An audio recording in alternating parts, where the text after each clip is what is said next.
So just first off, I mean, what have you seen just from looking at NC State's defense on tape? Super good defense. They have a lot of great athletes, but most importantly, they play very hard. They all run to the ball. They're acting like every single play is their last play. Great effort team. It's definitely going to be a dogfight when we go into Raleigh.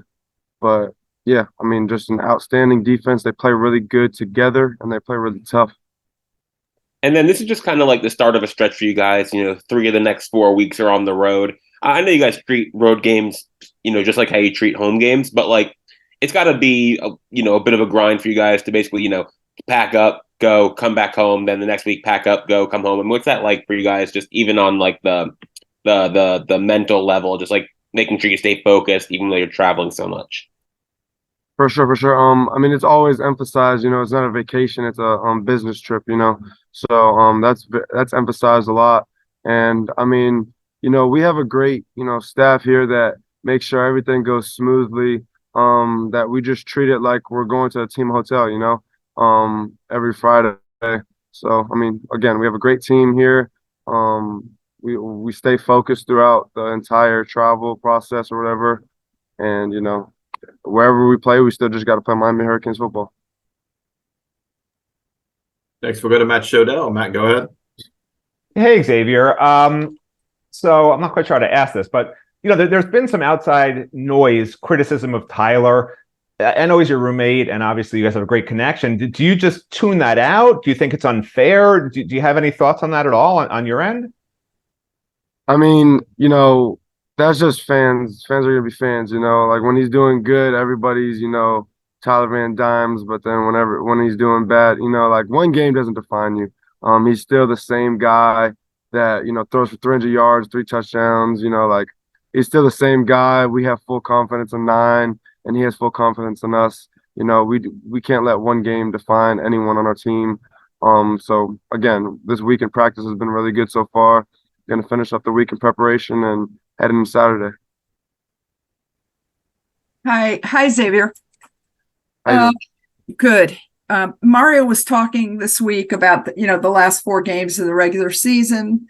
That everyone in the country who plays football is tired now and kind of sore, and how important it is to buckle down and be especially focused, no matter how you might be feeling physically. So I'm asking everybody, how do you keep your focus despite those challenges? Yeah, that's what I'll start with.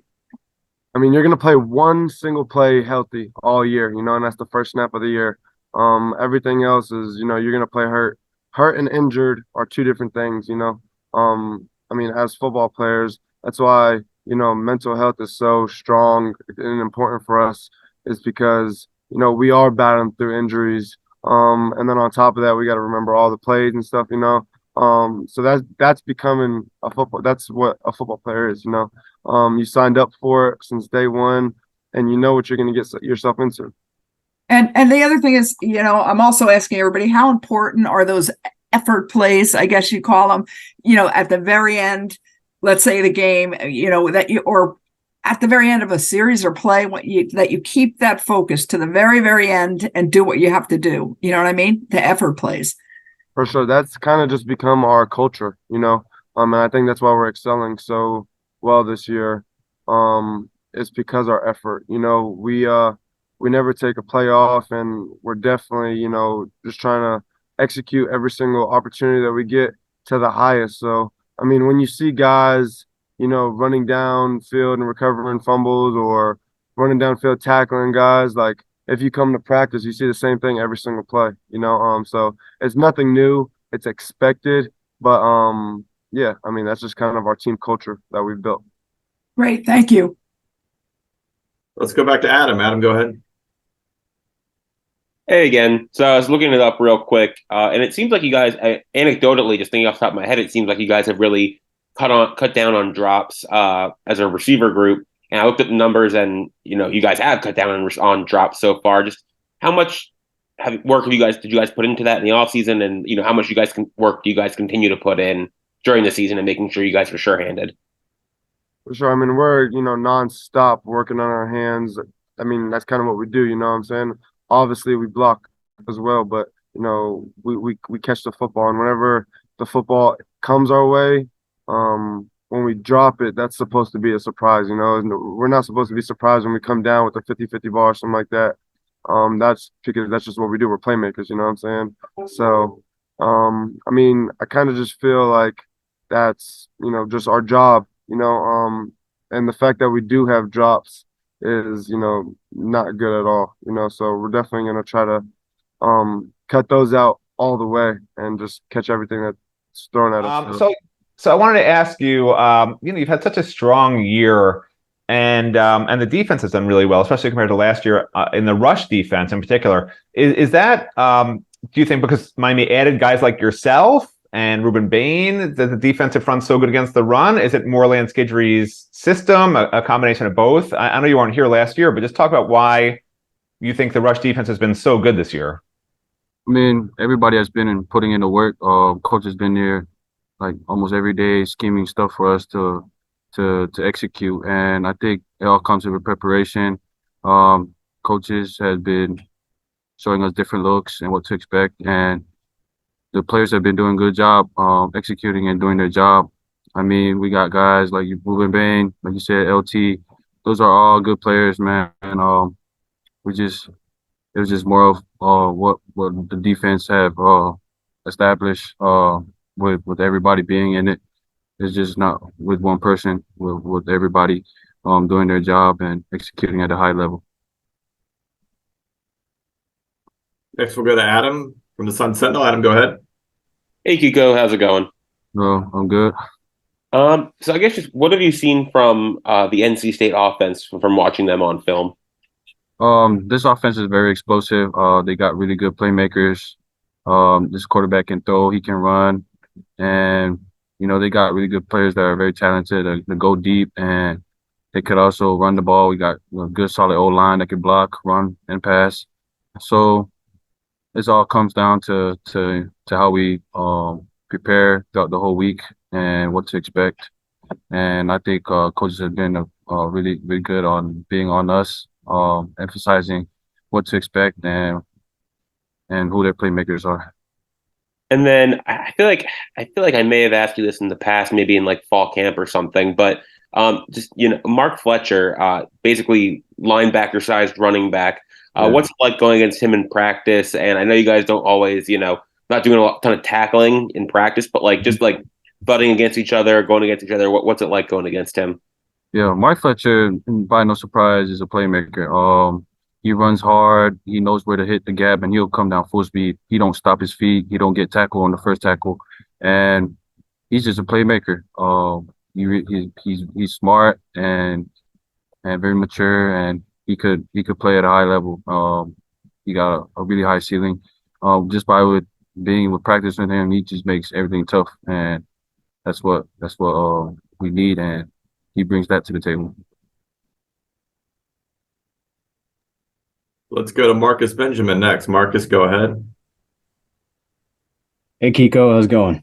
Good. How about you?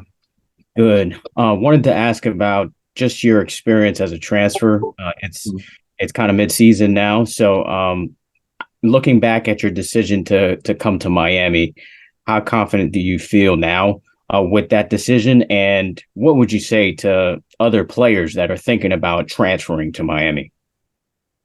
I mean, this is the greatest decision I ever made.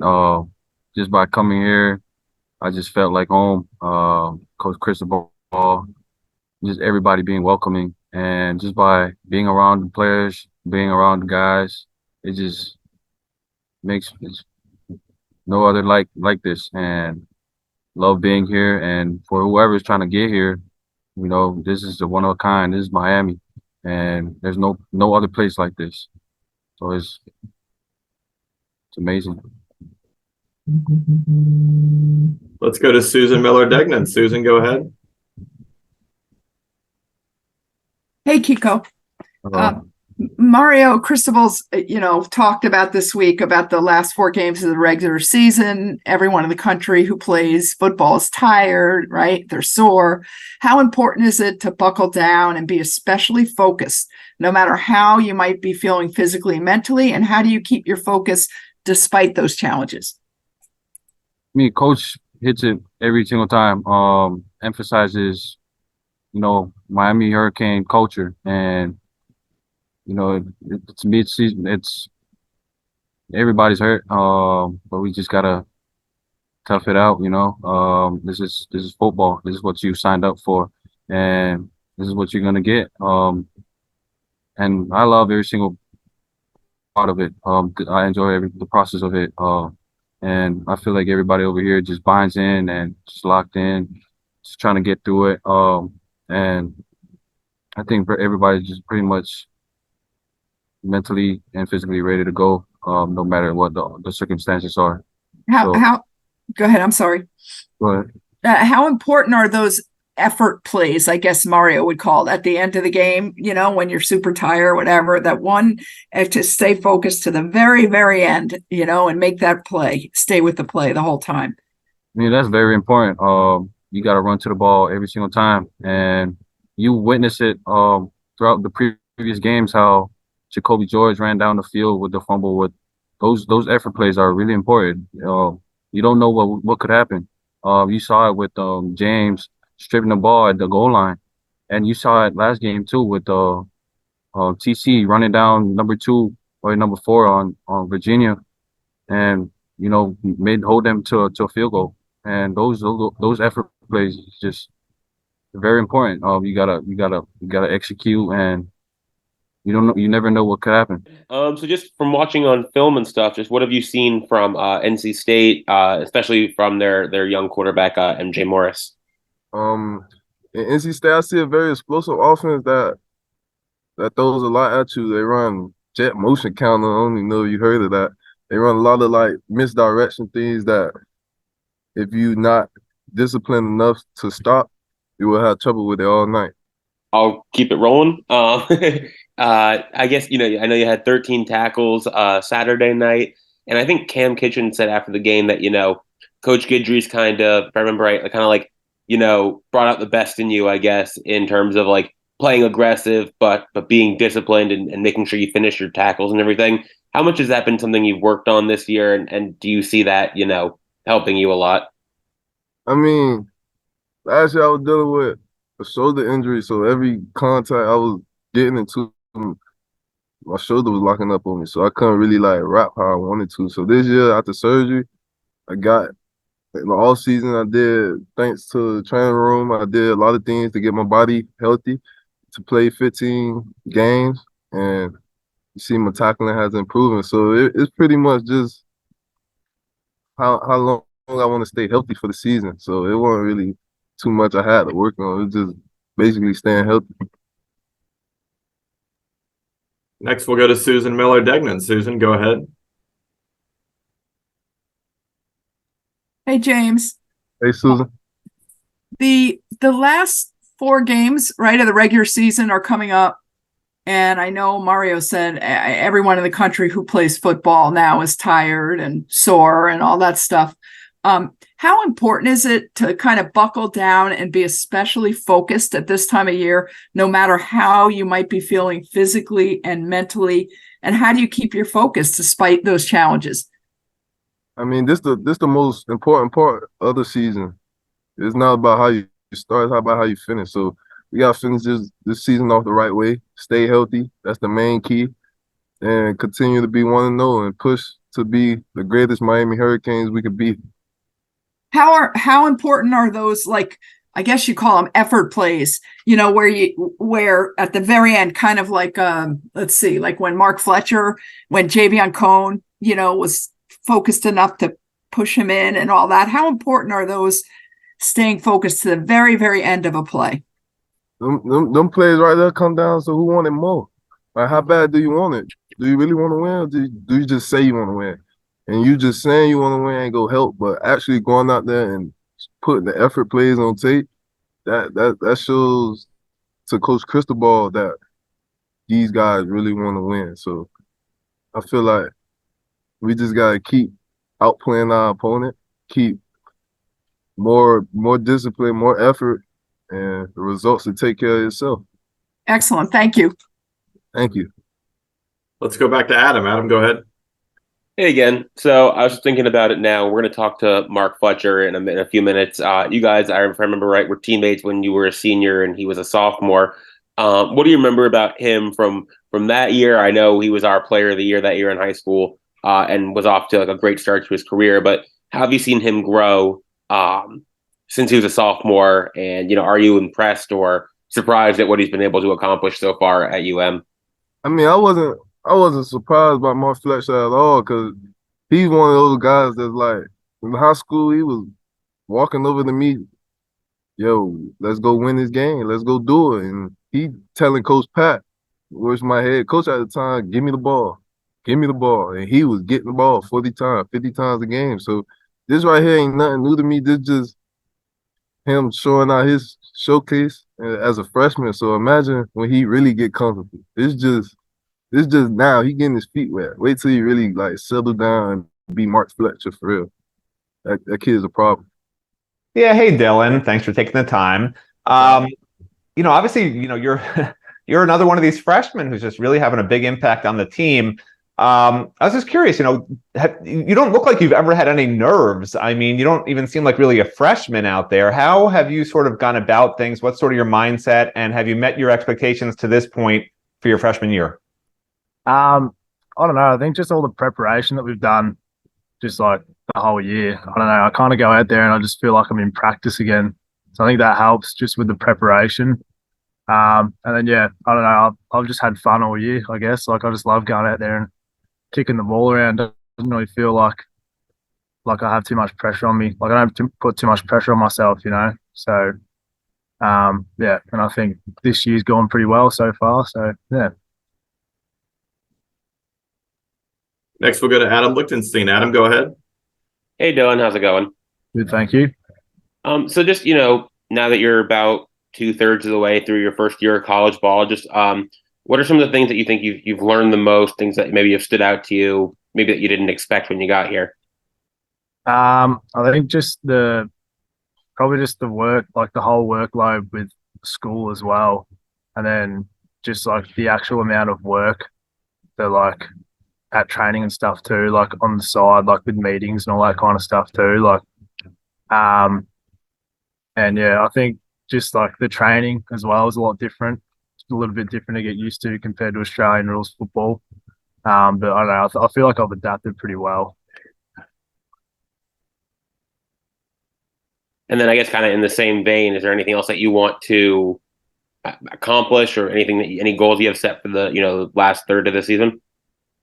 Um, Obviously we're bowl eligible now, so just looking forward to a bowl game. But really, we're just looking. Probably we're not setting our sights too far at the moment. We're just looking at this weekend against NC State. Like they're a really good team, so I think the whole team's on the same page. Just kind of looking at the next game, like the next practice. So yeah. Let's go back to Matt. Matt, go ahead. Yeah, I also was curious, obviously you're not from Miami, you're from pretty far away. Has there been any sort of, not culture shock, but something that you're like, oh, I didn't know that happened in Miami, or any sort of, sort of moment like that? God, I don't know. There's been a lot. I don't know. Just like I think just the American culture compared to Australia. Like I don't know, the tipping, that was a big one. Like coming over and having to tip waiters and stuff. But yeah, I don't know, just like how people talk and stuff too. Like I suppose you guys can say that for me too, but I don't know, just getting used to everyone's like lingo and all that kind of stuff, and like just how everyone is, like just a different culture. But yeah. What do you mean the tipping? Like you were leaving like 5%? What do you mean?